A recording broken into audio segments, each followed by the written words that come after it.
Hey everyone, welcome back to the channel.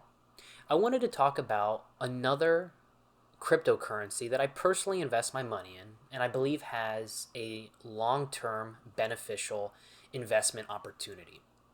Now, this cryptocurrency, it's not a meme coin and it's not a hype coin. It has actual utility, has a long-term vision, and a real-world use case that I believe can really benefit our financial system. Now, that coin I am referring to is XRP. And before I get started, for those of you this might be your first video watching, I talk about investing advice. It's not financial advice, but it's what I personally like to invest in.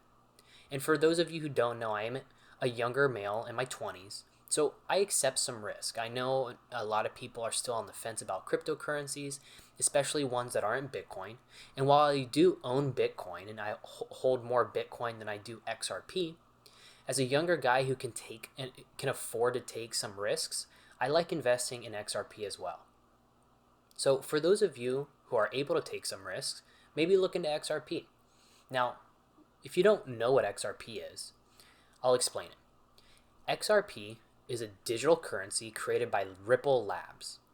And unlike Bitcoin, which was made as a peer-to-peer currency, so something I could send you and you could send me, XRP's main goal, the main overarching goal of XRP, is to improve the speed and the cost of international money transfers. So when you're ever looking into XRP, you'll hear a lot about over-border transfers.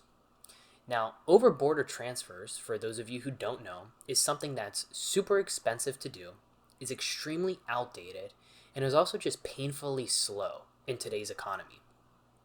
So the problem that XRP solves, right? Because if you want any good investment or any good thing to put your money into, you want it to solve a real world problem. Right now, if you want to send money from the US to another country, so let's say we want to take money from the US and we want to send it to Germany, you're likely going to go through Swift. Swift is a banking network that was built decades ago. It's slow. It takes multiple business days to send that money, and the banks charge heavy fees on each other to do that money. XRP steps in with instant, low-cost cross-border transactions. So this is good for the bank, and this is also good for your wallet as well. So to put it into perspective, these are real numbers. XRP can handle about 1,500 transactions per second with a settlement time of 3 to 5 seconds. If you compare that to Bitcoin, Bitcoin can do about 7 transactions per second with a 10-minute settlement time. And then if you compare that to traditional banking systems, they take forever and they charge you a lot of money to do that. So it takes a couple business days, it costs a lot, and a long settlement time as well. So why do I personally trust in XRP? Well, I personally trust into XRP, one, because of that problem it solves. As someone who's passionate about money, I definitely think XRP is solving a problem that banks, once they catch on to it, will really appreciate. Not only that, it has institutional support. So Ripple is working with hundreds of banks, especially Bank of America, and financial institutions globally, not just in America. It has that real use case. And to some degree, it has scarcity. So while it might not be scarcity like Bitcoin, XRP has a total supply of 100 billion tokens. And what happens is, over time, the supply gets slowly reduced through transaction fees. So every time XRP is used in a transaction, it burns a little sliver of a coin. Now, over time, obviously, if you assume banks and people are going to start using this as a full-time way to transfer money, that supply is going to dwindle, making XRP more scarce and giving more value to it. And that gives it deflationary pressure. Now, if we're looking at XRP versus other coins, a lot of other crypto projects are a lot of talk, right? They have no use, they're meme coins.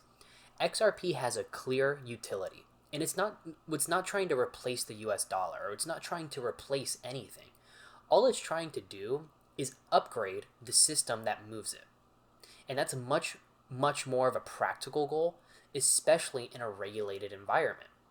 So XRP, all it's trying to do is benefit banks and benefit financial institutions. And I think when these banks and financial institutions catch on to this and see how it can help them and once again save them money, I don't see why they wouldn't want to be a part of this. Now, a lot of you guys might be aware that yes, the SEC did file a lawsuit against XRP.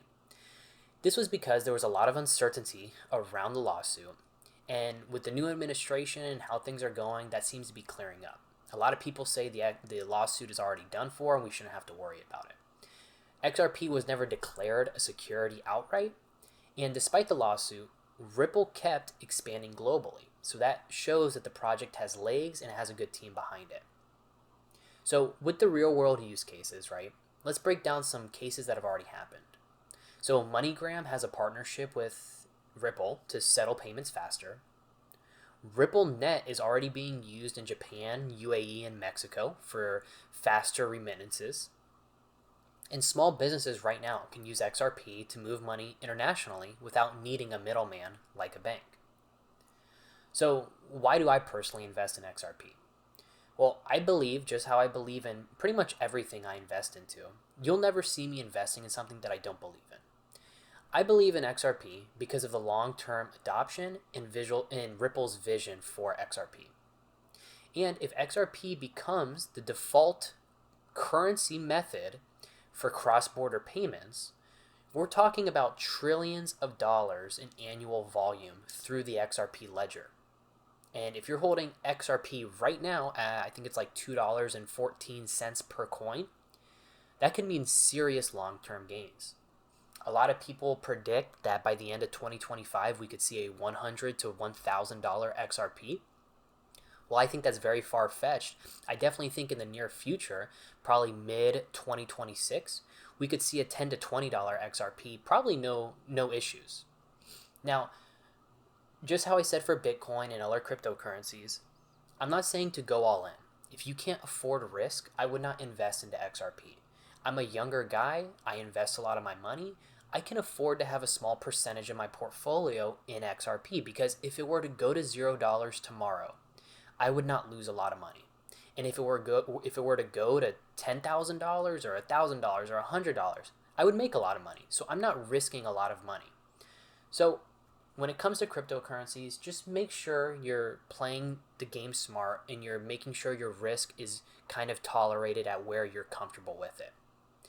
I treat XRP as a diversified part of my crypto portfolio alongside of Bitcoin, but I also believe in buying into it because it has real utility and not just hype.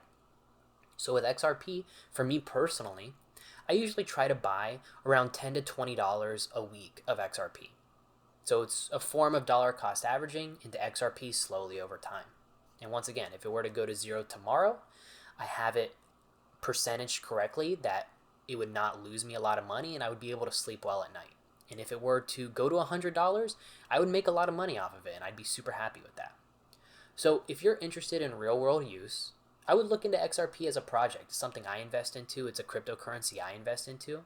And if you want to get into cryptocurrencies, I would always start with Bitcoin. And then if you want to branch out, look into something like XRP.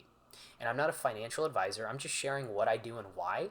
And hopefully it can help you guys out too if you are unsure of what XRP is. This is a very basic description of it. If this was helpful, drop a like and subscribe. And let's build slow and stack smart. Thank you guys for watching.